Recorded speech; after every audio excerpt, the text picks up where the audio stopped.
Now I'm joined with Koor Garang, one of the lost boys featured in Jen Marlowe's documentary. Hi, Koor. Hi.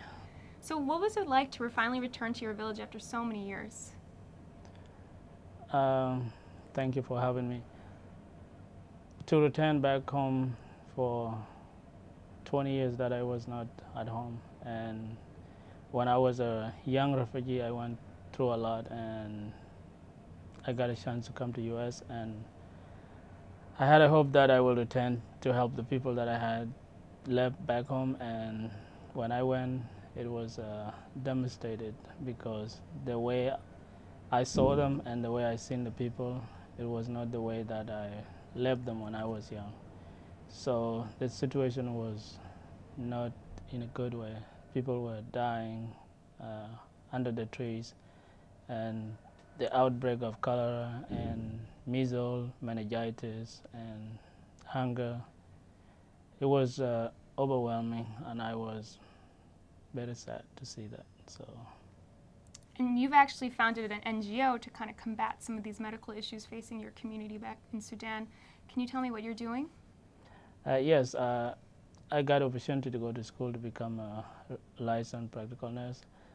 And when I was trying to get back, I went with some medical supply, and we helped the people that were in a dire situation to survive. And I came back and I founded an NGO called Ubuntu.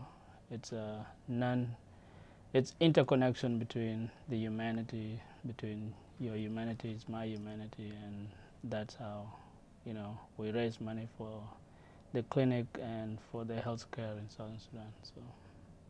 One of the biggest things that I noticed in Jen's reports is that when you first arrived at your village with all the mosquito nets and medical supplies that you brought, you realized how inadequate they were, and you just didn't have enough, or they just weren't enough to go around.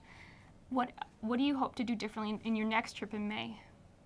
Everything that we do here in U.S. is never going to be enough for these people because they've been devastated for almost 2 decades.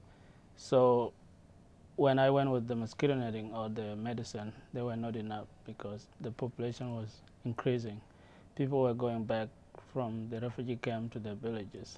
And for us, with the little thing that we took, it was 800-pound medicine and some 300 mosquito netting.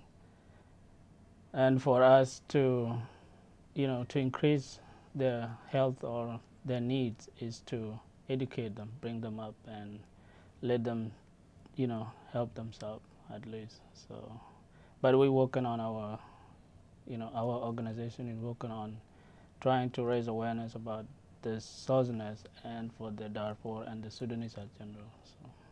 What do you think of the elections currently going on, and also the upcoming referendum in 2011?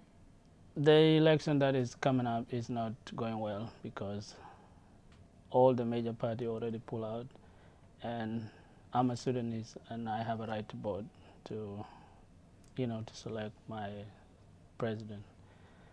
And I didn't have that chance. We were not allowed as a diaspora to vote for the election. And all the people that I know, I talk to, I live in Tucson, Arizona, and we have 150 people who registered to vote. They don't have any place to go and vote. After they heard that the major party pulled out, they're reluctant. They're not trying to participate in any referendum. It's something that's going to come out in this election is what will show us how we're going to move on with the referendum. Otherwise, there will be no any referendum. So. Do you hope the South will secede? We're leading that way, but I think it would be wise enough for the politician to educate the Southerners about what are the consequences after we succeed, or what are the disadvantage and advantage of separating from, because we have different people. We have the same people from Blue Nile. We have the same people in Abyei.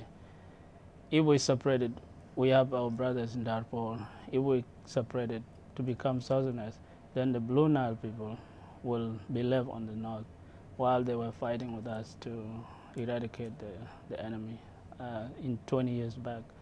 So we need people who can really frame it to the people who will, make sure that you're gonna vote out for something that will benefit the people or something that is not. So I don't know how that's gonna work, but many people are leading towards separation. But I'm not. I need to be taught about it. So because I have friends from Brunei, I have friends from Abyei, and I have friends from Darfur, and we are the same people. We're Sudanese. So. And what do you hope audience members will take away from Jen's documentary? The audience will take away, what I would like for them to take away is how hard Jen worked on this. And she never been to that place. She grew up in U.S. industrial country. And for her to go into that situation, to accept, to come to where no one been before, like the Westerners never been to that place. And it was, her encouragement and her believing in humanity, in peace. And that's how I want everyone to know that, it's just because we are here, we take everything for granted in the U.S. and there are a lot of people that need a lot of help. So I would like them to take it like Jen took it, She didn't mind about what was gonna happen to her. She just went, and not because of her, it's because of the others that she cared for. So.